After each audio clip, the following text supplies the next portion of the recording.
Et on est de retour sur le corner en direct. Je suis votre animateur vulgaire et on vient d'écouter Demon DOA, Trop Fort et Moss Freestyle Flow sur Démolition. Et là, j'ai mon co-animateur qui vient d'arriver. C'est un habitué, c'est un ami de la famille, c'est un ami du corner.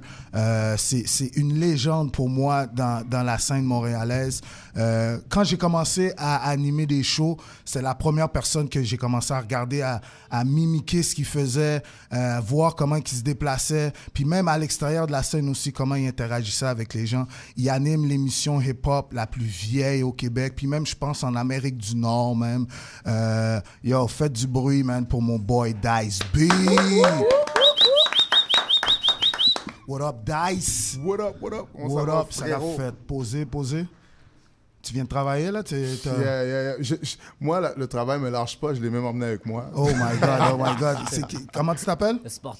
Spartacus, OK. Ah, le MC, ça, c'est lui, le MC. Yeah, OK, nice. Le jeune lion. C'est bon de l'avoir amené avec toi. Je voulais savoir, yo, Dice, qu'est-ce qui se passe, man? Nuit Blanche, rendu à combien d'années maintenant, man? Écoute, depuis 1991 que moi, je suis à la barre, mais je suis à la barre, que je suis là.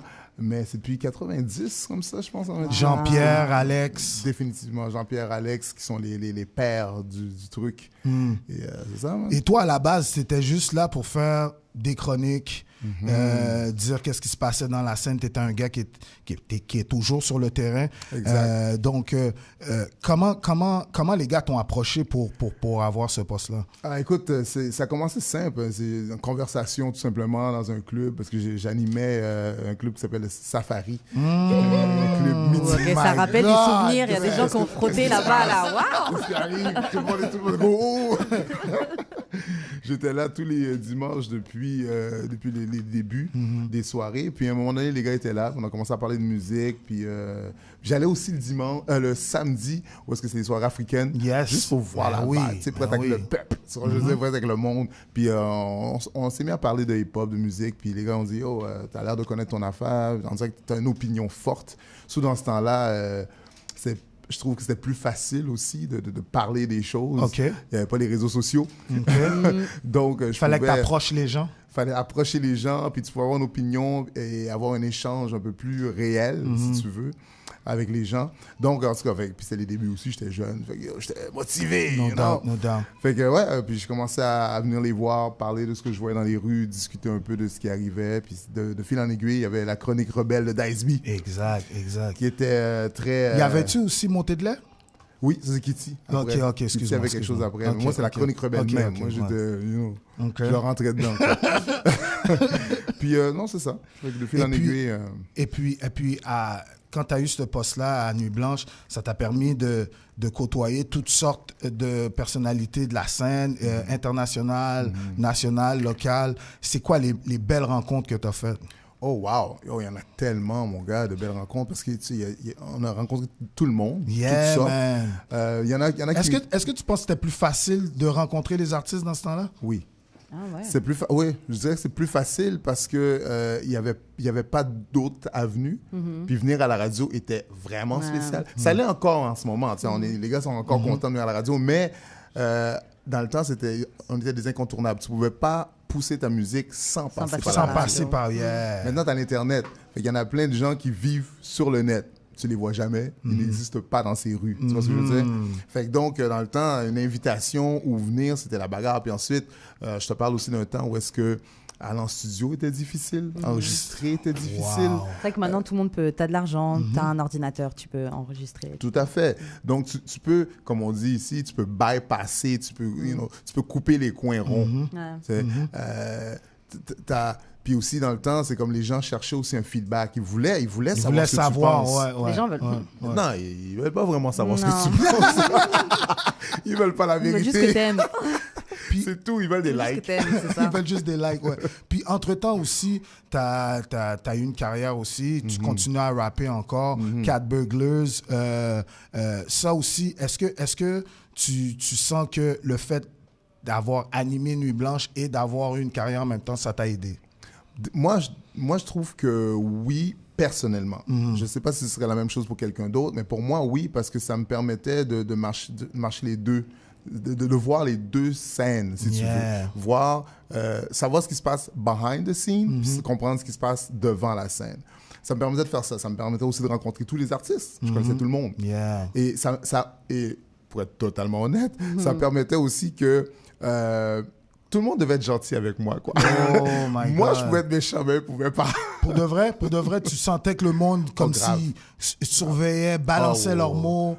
Ils se retenaient parce que on n'était plus, j'étais pas juste un rapper où on allait se retrouver sur la même scène pour battle. J'avais un gros micro. Ma plateforme était très grande. Fait que tu veux pas vraiment du mauvais côté. J'en ai eu, là. Ça veut pas dire que c'est tout le monde qui... non, clair. J'ai eu quelques clashs, puis quelques... Il y a eu des beaux moments, parce que c'est dans les clashs que tu sais qui tu es, Donc, j'en ai eu quelques beaux, mais en vérité, je sentais très bien que j'entendais dire « Ah, oui, un tel, il t'aime pas plus qu'il faut. » Mais devant moi, jamais. Jamais. C'est du love. En parlant de love, parle-moi de Love Movement. C'est quoi ça? Écoute, The Love Movement, c'est intéressant. The Love Movement vient en fait du Tribe Called Quest, un de leurs albums. Un des albums du Tribe Called Quest, ça m'est venu comme ça. Je voulais poster quelque chose, puis je postais les hashtags. Tu sais, j'ai vu qu'il y avait les hashtags. Moi, je suis un vieux de la vieille. Fait que je m'y connaissais pas trop. You know? Là, je dis, les gens mettent des carrés comme ça, là. Hashtag. Là, il m'en fallait un. Puis la logique pour moi, vu que je cherche à propager plus du positif que du négatif, donc c'est le Love Movement. Puis après ça, c'est le Pay Attention, It's Free. Pay attention, it's free. I like Fais attention. Porte attention, c'est gratuit. J'ai une petite question, justement. C'est étant donné que ça fait très longtemps que tu roules justement en nuit blanche et que tu avais ta carrière on the side aussi, c'est quoi l'ingrédient qui t'a fallu justement pour garder ça rouler tight? C'est une bonne question. Sérieux, hein? En fait, c'est les jeunes. C'est vraiment les jeunes. C'est pour ça d'ailleurs ma vraie job, mon emploi, je suis intervenant jeunesse. Les jeunes, c'est ce qui me garde jeune, ce qui me garde motivé, c'est les jeunes. Je vois... C'est drôle parce que, tu vois, je te parle, on a commencé en quoi? En 91, 90. En 2018, la joie, l'excitation, cette flamme, je la vois encore chez ces jeunes-là. Nice. Et rien de ça a changé. Puis ça, c'est cool. Tu sais, voir encore les jeunes motivés, les voir passionnés, les voir vouloir avancer. Même si, tu sais, maintenant, je connais la game. Je sais, tu sais, je connais les... Tu sais... Mais, les trucs. Ouais, je connais les trucs. Puis je connais aussi le côté triste, peut-être, de toute la game. L'envers de la médaille, comme on dit, mais je ne vais jamais leur retirer ça. Je ne vais jamais les noyer. Au contraire, je vais dire, OK, continue, tiens ça. Garde cette joie, parce que je me rappelle comment c'était important pour moi. Fait que c'est vraiment ça. Vas-y. J'ai une autre question. Justement, le fait que tu travailles dans l'univers de la musique, etc., est-ce que tu as déjà eu une envie à un moment de quitter tout ça? Parce que je sais que parfois, tu peux être fan de musique, tout ça, commencer à travailler avec les artistes, c'est le truc qui va très vite te dégoûter du milieu. Comment tu fais pour rester passionné et pour pas laisser ce genre de truc-là justement te dégoûter de ta mission? C'est de juste pas de faire de la gérance. Non. Ouais, manager, c'est... Travailler avec des jeunes, c'est pas de la gérance, c'est autre chose. Tu vois ce que je veux dire? Donc, moi, je travaille avec la passion. Pas avec le côté trop business de la chose. Où est-ce que, trop sérieux. Trop sérieux. Tu sais, ça reste sérieux, ça reste la business, mais je te donne des cues, mais je le prends pas personnel. Si j'étais gérant, puis là, tu sais, genre, mon salaire dépend de comment tu fonctionnes, là, on a un problème. Là, on a un problème. Là, c'est là que t'as... T'es venu avec une de ces passions-là. C'est qui, ce jeune-là? C'est le jeune Spartacus. Où est-ce que je travaille? Je suis intervenant jeunesse au YMCA du Parc, un peu plus haut. Et on a un programme de musique. On l'appelle Rap, Slam et tout ça, tu vois. Et dans ce programme-là, ben, j'ai eu la chance de rencontrer des jeunes passionnés, justement. Où est-ce que, justement, ce qu'on fait, c'est que de nos jours, comme on disait tout à l'heure, les jeunes n'ont pas nécessairement... Ils ont l'impression, du moins, qu'ils n'ont pas besoin de toi. Tu comprends? Ils peuvent aller en studio. Ils pensent qu'ils réinventent la roue. Ouais, ils pensent qu'ils savent... Ben, déjà, ils pensent qu'ils savent tout, mais là, ils ont accès à tout. Tu comprends? Ils ont vraiment accès à tout. Tout le monde a une caméra. Juste ici, là, il y a combien de caméras autour de la table? Juste là. Tu vois, juste dans le temps, combien ça nous aurait coûté? Yo, oublie. Fait que les jeunes ont tout accès. Tout le monde a un studio. What up? Tout le monde a un studio. Tout le monde a... Fait qu'ils ont accès. Et dès qu'ils ont fini, sur l'Internet direct, les likes commencent, les views. Tu vois, je veux dire, ils ont... Écoute. Qu'est-ce qui t'a poussé à ce jeune-là? C'est que lui c'est que il veut amener son art plus loin. Donc oui, j'ai accès, mais je veux comprendre comment ça fonctionne. Je veux travailler ma plume. Je veux avancer mon art. Je veux connaître les acteurs historiques. Je veux des fondations solides. Exactement. Puis moi, pour moi, c'est important ça. Tu vois. Et toi, comment t'as débuté dans le game? Il y avait un ami et j'ai commencé à écrire.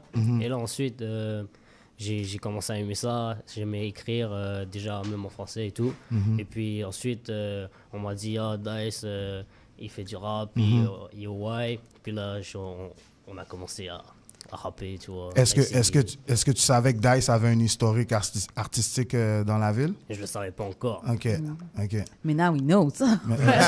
Mais ça c'est important pour moi. Je ne mets pas ça de l'avant. C'est ça. Oui, je m'y connais, fait que je vais t'aider dans ton écriture, je vais t'aider dans certains trucs, mais je commence pas à parler. Je performe jamais au à la job, je fais cette séparation-là parce que c'est deux chapeaux, puis je veux pas les mélanger comme ça, tu vois. Sinon, qu'est-ce qui s'en vient pour toi? Tu travailles sur des trucs présentement? Je travaille sur un album. Nice. Il est à combien de pourcents complété? 40%. 40%, nice. Donc, l'année prochaine, on devrait entendre ça? Ouais. Faut que tu passes sur le corner, venir nous présenter ça, c'est sûr. Hein? Normal. No doubt. J'ai envoyé un track. Là. OK. Si vous avez l'occasion. Pour terminer, tu restes avec nous. Bien sûr. Tu travailles sur un projet aussi. On a eu Simon Coutu qui est venu la semaine dernière nous parler d'un projet hip-hop incarcéral. Oui. Mais il dit que tu as une grande influence sur ce projet-là. Peux-tu en parler un peu? Ben écoute, une grande influence, je dirais que oui et non, dans le sens où est-ce que mon apport est le côté hip-hop, le côté historique, culturel au Québec. Tu vois ce que je veux dire? Surtout à Montréal. Je dirais même plus Montréal. C'est plus ça. Lui, c'est pour ça que ça fonctionne bien, c'est que lui, c'est le recherchiste, c'est le monsieur sérieux de la chose. Et moi, je suis le connaisseur, le hip-hop connaisseur. Tu vois ce que je veux dire? Donc, c'est surtout là. Fait que, donc, quand il y a une idée, il y a une question, il y a quelque chose, il m'envoie la balle, on en discute, et là, on y va avec ou pas. Nice. C'est super cool parce que, tu sais, c'est avec Vice. Les gens de Vice, man... je comprends pas pourquoi ils t'ont pas encore engagé comme si... Chaque chose en son temps. Faut les envoyer dans les airs, mais we gotta put it out there, you know what I'm saying? C'est vrai, mais chaque chose en son temps. T'es une bible, t'es une encyclopédie, man, de la scène, là, comme je dis pas qu'il aurait pas pu faire son projet sans toi, mais je suis sûr qu'avec toi, ça a été un petit peu plus facile, puis d'avoir l'émission où est-ce que les gens qui sont en prison appelaient à ton émission chaque lundi pour pouvoir parler. Ça, c'est huge parce qu'à chaque fois que je croisais des gars qui étaient en dedans, quand ils sortaient, c'était comme « Yo, Nuit Blanche, c'est ce qu'on avait seulement. » là, tu sais. Est-ce que tu as déjà été dans des problèmes par rapport à ça, justement, les gens qui étaient en dedans, qui t'appelaient? Il y a eu... Moi, personnellement, j'ai pas eu de problème, mais il y a eu des gens qui en ont eu. Tu vois ce que je veux dire? Et ça ralentit. À un moment donné, je le faisais beaucoup parce que j'avais découvert la chose. J'étais comme « Oh, wow! » Je sentais l'impact que ça avait. Puis moi, je capotais. C'est ce genre d'énergie, puis ça me touchait au cœur direct. Fait que je le faisais beaucoup jusqu'à ce que, tu sais, comme toute bonne chose, les gens aiment en abuser. Fait que là, il y a des gens, et c'est souvent les gens de l'extérieur et non les gars en dedans. Les gars en dedans appréciaient le truc, faisaient attention à ce qu'ils disaient et tout. Mais les gars de l'extérieur, ils en profitaient pour envoyer des messages, puis des shit codés que j'entendais même pas moi-même parce que je suis une pieuvre, là. Moi, je suis là-bas, je fais tout en même temps. Fait que j'entends pas tout. Puis là, les gens qui m'appellent disent « Yo, t'as entendu ce que le gars a dit? » Je dis « Non, qu'est-ce qu'il a dit? » « Il a dit si, puis ça. Tu peux pas laisser. » Je suis « Oh, boy. » Fait que là, c'est là que j'ai ralenti un peu. J'ai même arrêté. Ouais, parce que là, il y a des choses qui se passaient. Merci, Dice. Merci, Dice, d'être venu sur le corner. Si on veut te rejoindre, comment on fait pour te rejoindre? Ben écoute, c'est facile. On va sur Dice B Nuit Blanche, déjà. Dice B Nuit Blanche, vous allez voir les émissions. Les émissions sont là sur YouTube. Dice B Facebook, Dice B partout, quoi. Et toi, comment on fait pour te rejoindre? Les réseaux sociaux, Sportacus Official sur Instagram. Sportacus avec un K, pas avec un C. C'est ça, là. Yes, sir. Donc, l'entrevue est terminée.